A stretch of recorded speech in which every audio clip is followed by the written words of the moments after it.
Hi everyone, thank you for being here. I'm Jen Snyder. I've spent years working at the intersection of trauma-informed education, ethical facilitation, and professional training, particularly in regulated environments like Oregon. This short session is here to explain what this program is, what it is not, and help you decide whether it's a fit, calmly and without pressure. This is not a sales presentation, it's an orientation. If it's not aligned for you, I'd rather that be clear now. Why this program exists. Oregon consistently ranks near the bottom nationally for access to mental health care. At the same time, suicide rates among veterans and first responders remain higher than our national average. When Measure 109 passed, I saw an opportunity and felt a responsibility not to create exclusive luxury experiences, however, to build real community capacity by training facilitators who understand ethics, boundaries, and responsibility. This program exists because facilitation is not about self-expression or spiritual identity. It's about holding safe, regulated, client-led space for people in altered states. That requires training, not charisma.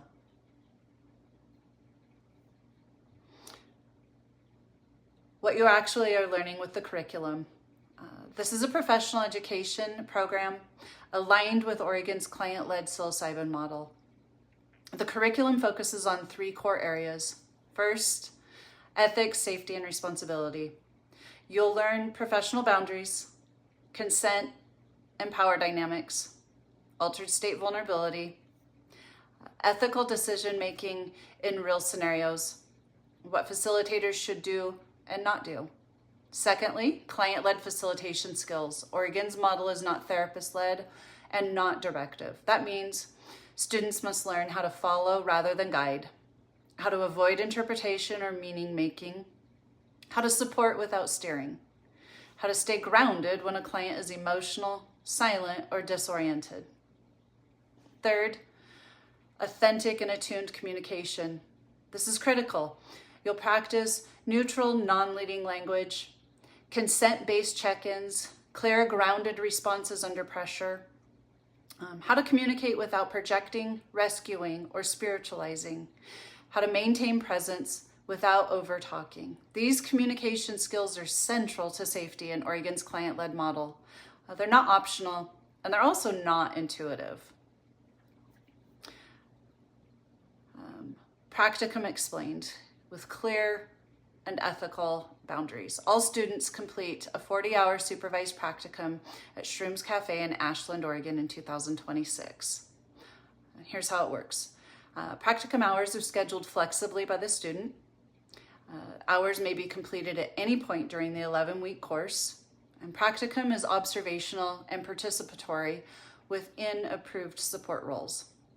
During practicum, students obtain a state worker permit, currently $25. Students cover their own travel, food, and lodging. Students do not participate in a psilocybin journey. That boundary is intentional. I do not believe it is ethical or appropriate for students to simultaneously observe facilitation of their peers, be facilitated by their peers in a learning professional boundaries, and engage in their own medicine experience.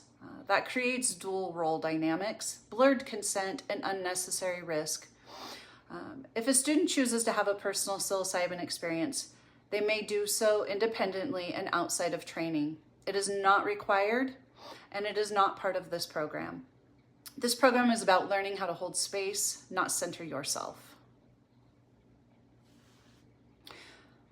What this program is and is not. Let me be very clear. This program is education focused, ethics driven, grounded in responsibility and consent, designed for regulated real world facilitation.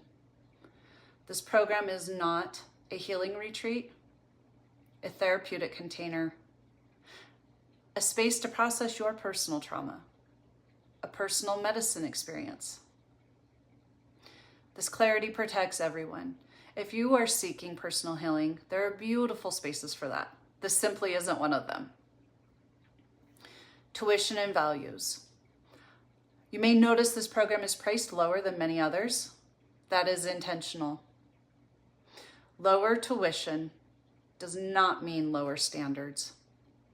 It means less retreat style overhead, fewer unnecessary markups, a focus on readiness, not aesthetics. If Oregon is going to improve access and outcomes, we need more trained facilitators, not fewer. Accessibility is part of ethical practice. Who this is for. This program tends to be a strong fit for nurses and healthcare professionals, first responders and veterans, social workers and community leaders, grounded adults with prior personal healing experience. It is not a fit for people seeking inexpensive access to medicine, a therapeutic environment, a retreat style experience. Neither path is wrong. They are simply different. I'll end with this. The facilitators we need most in this work are not the loudest, the most charismatic, or the most spiritually impressive. They're the ones who can hold boundaries, communicate clearly, stay present under pressure, and put the client first. If that resonates, I'd be honored to review your application. Thank you for your time.